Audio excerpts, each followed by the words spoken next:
arkadaşlar, hoş geldiniz. Bugünkü videomuzda çift kaçış noktalı perspektife uygun olarak kolay bir şekilde bir ev çizimi yapmaya çalışacağız. Daha önceki videolarımızda söylediğimiz gibi yağlı boya çalışmalarına da başlayacağız. Umarım malzemelerinizi almışsınızdır. İleriki videolarımızı mutlaka takip ediniz. Şimdi ev çizimimize başlayalım. Önce evin bulunacağı noktayı kafamızda canlandırıyoruz. Buraya çizime başlarken bir kutu çizdiğimizi düşünebiliriz. Daha sonra evin çatısını ona yerleştirebiliriz. Öncelikle bize en yakın köşeyi çizelim.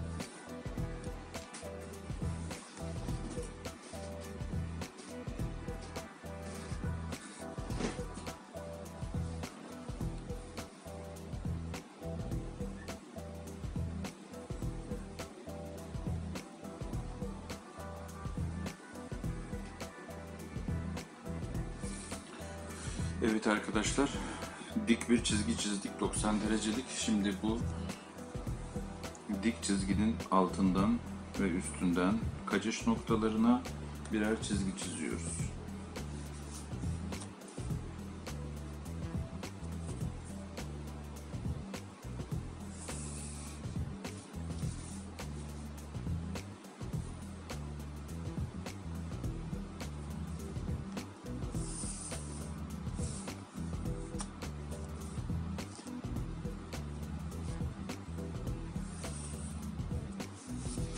Evet, gördüğünüz gibi şöyle bir şekil çıktı.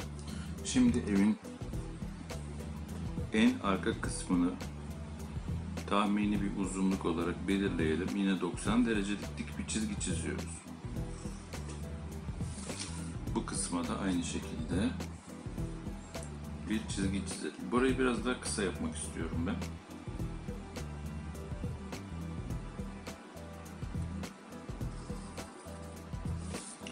Gördüğünüz gibi bir kutunun iki yüzeyini görüyoruz. Altını ve üstünü şu anda göremiyoruz.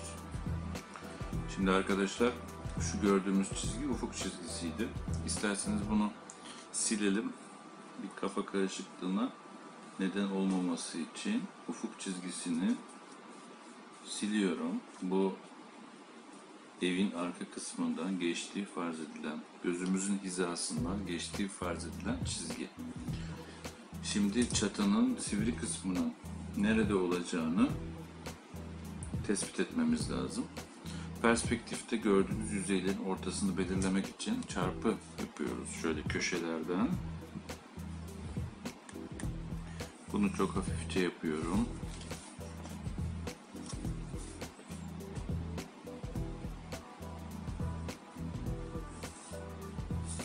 Şu nokta tam bu yüzeyin orta noktasıymış.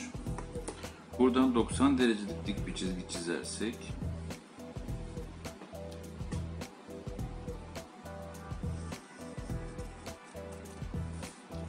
evet, çatının bulunacağı noktayı tespit etmiş olduk. Şimdi arkadaşlar, bu çatının yüksekliğini de siz kendiniz belirleyebilirsiniz. Bu noktadan yine kaçış noktalarına çizgi çizmemiz gerekiyor.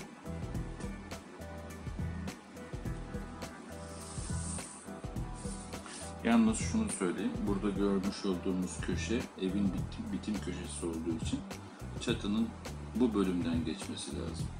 Hatta biraz daha bunu geçebilir. Ama biz o bölüme yapalım.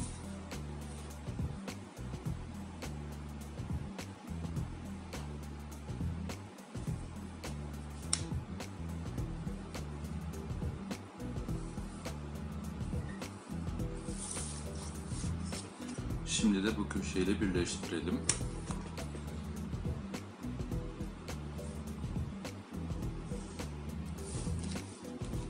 Evet. Tabii bu kısımda da yine aynı şekilde çatının bitim noktası var. Bunu da arkadaşlar nasıl yapabiliriz? Tam noktayı belirlemek isterseniz onu da gösterebiliriz. Bu kısımdan onu belirleyebiliriz. Daha sonra silelim isterseniz. Şimdi onu yapalım. Bakın arka kısımdaki çizgiden de buraya hafifçe çizdim. Gördüğünüz gibi buradan bir çizgi geçti. Bu köşeden de yine diğer kaçış noktasına çiziyorum. Yani evi camdan saydam olarak düşünüyoruz. Arkası görünüyormuş gibi. Şurada bir nokta kesişme oluştu gördüğünüz gibi. Bu 90 derecelik dik bir çizgiyle çizersek yukarıya doğru, ama ne kadar uzayacak onu anlamak için ne yapıyoruz? Yine şuradan buraya bir çizgi çiziyoruz.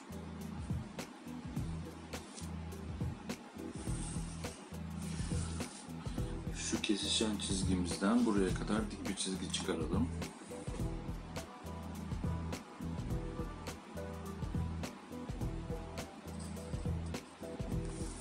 Gördüğünüz gibi arka duvarı ortaya çıkarmış olduk. Ne yaptık? Şu köşeden kaçış noktamıza ve diğer köşeden de diğer kaçış noktamıza çizdik. Kesiştiği noktadan yukarıya dik bir çizgi çizdik. Ve arka duvarı hayali olarak ortaya çıkardık. Ne yapıyorduk? Bunun orta noktasını belirlemek için buraya bir çarpı yapıyorduk.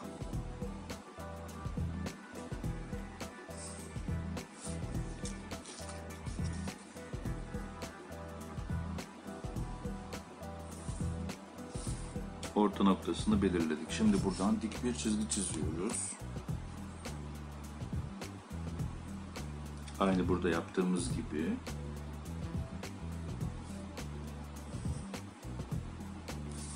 Kesiştiği nokta burası. Demek ki şu köşenin karşısına gelen köşe burasıymış. Oradan çatımızı bitirebiliriz artık. Bu kısmına gelebiliriz.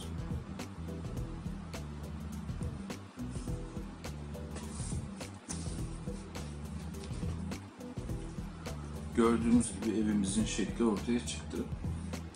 Şimdi arkadaşlar bir baca yapalım. Bacanın bu aşama aşama gidelim. Dik bir çizgi çiziyorum.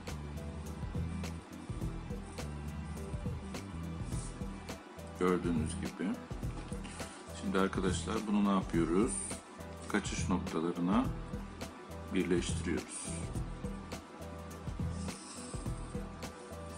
Altından ve üstünden kaçış noktasına birleştiriyoruz.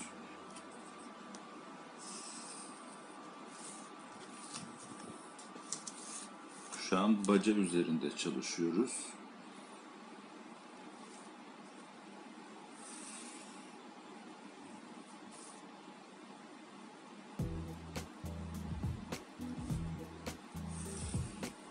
Yine aynı mantık. Evet, bu bacanın şeklini ortaya çıkardık. Perspektifte dik çizgiler her zaman göründüğü gibi dik olarak çiziliyordu. Şimdi bize bakan yüzeyini bacanın tamamlayalım. Oraya da bir dik çizgi daha çizdim. Bacanın bize bakan yüzeyi ortaya çıkmış oldu. Şimdi arkadaşlar bu kısmı da görüyorsunuz. Bu da ortaya çıkmış. Burada şu eğimi görüyoruz. Çatının eğimini görüyoruz. Bunun genişliğini siz ayarlayabilirsiniz. Şöyle çatının eğimine göre şöyle bir çıkaralım çizgiyi. Aynı buradaki eğim gibi çıkaralım. Ve buradan dik bir çizgiyle üstteki çizgiyi birleştirelim. Evet. Bacamızı da ortaya çıkardık. Şimdi arkadaşlar pencereleri yapacağız. Bu yüzeydeki çizgileri siliyorum. Kafa karışıklığı oluşmaması için.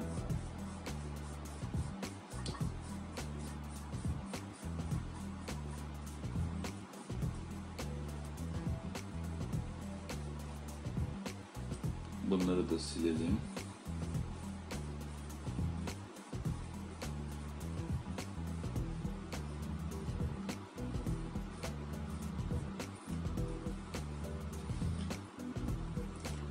Evet. 2 tane pencere yapmak istiyorum. Önce en yakın pencerenin en yakın kenarını çizerek başlıyoruz. Yine mantıklı bir yere yerleştirirseniz pencereleri daha hoş görünür. Şu bölüme bir pencere yapalım. Gördüğünüz gibi dik bir çizgi çizdim. Bunu sağ taraftaki kaçış noktama birleştiriyorum.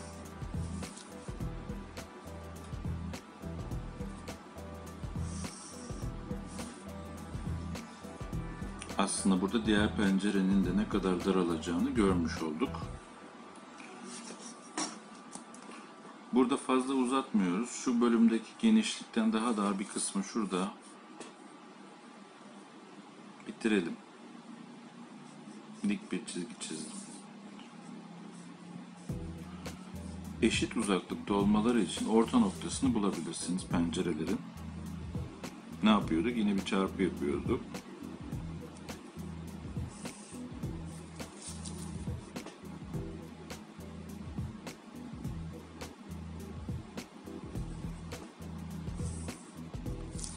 Orta nokta burasıymış.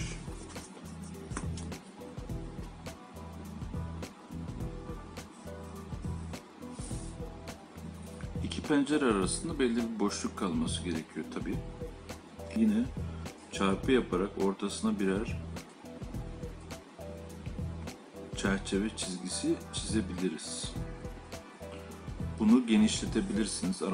Aradaki boşluğu genişletmek için. Mesela bu kısma biraz daha geniş bir çizgi, bu kısma daha dar bir çizgi çizebiliriz. Bu göz kararı basitçe yapılabilir. Tabi perspektif olarak bunu da ayarlamak istersek bayağı uzun sürebilir. Tahmini olarak ben size bunu bu şekilde yapabileceğinizi söyleyeyim. Bu arayı da sileriz.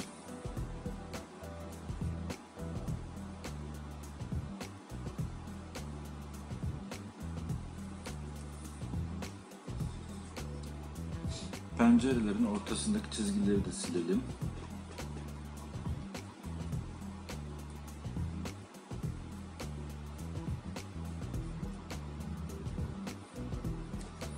Bu pencereleri iki kanada ayırmak istersek yine ne yapıyorduk?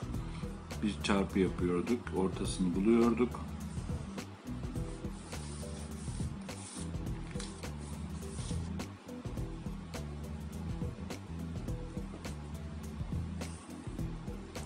Ve kesiştiği noktadan bölebiliriz.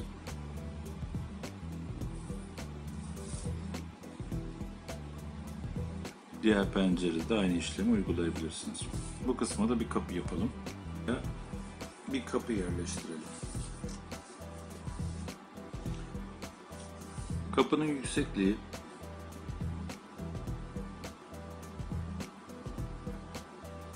şöyle olabilir. Şuralarda olabilir.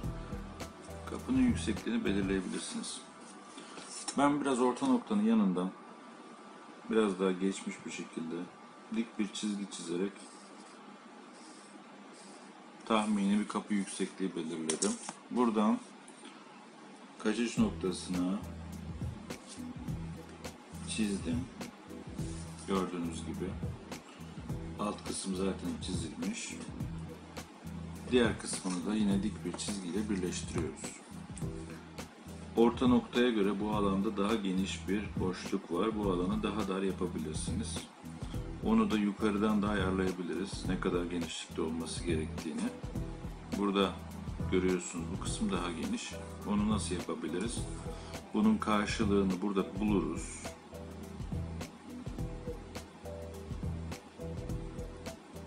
Bunun karşılığını yukarıda buluruz. Buradan kaçış noktasına bir çizgi çizeriz.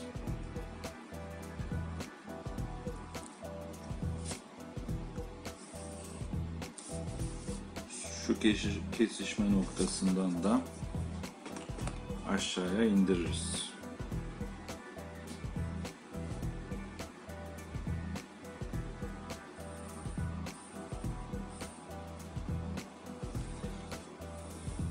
Kapımızı da yaptık.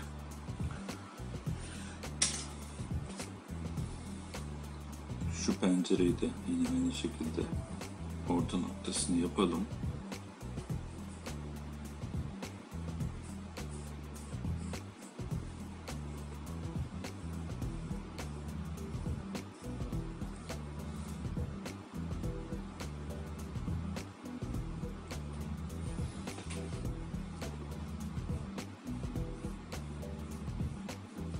Evet, bu videomuzda perspektife uygun olarak çift kaçış noktası kullanarak kolay bir ev çizimi yapmaya çalıştık. Umarım faydalı olmuştur. Siz bu çizimi isterseniz zenginleştirebilirsiniz. Pencerelerin çerçevelerini kalınlaştırabilirsiniz. Bacayı tuğlalarla örülmüş gibi resmedebilirsiniz. Duvarlara taşlar yapabilirsiniz. Çatıya kiremitler yapabilirsiniz. Ve hoş bir çizim yapabilirsiniz tabi. İstekleriniz olursa bize mesajlar kısmından mesajla ulaşabilirsiniz. Yeni videolarda görüşmek üzere.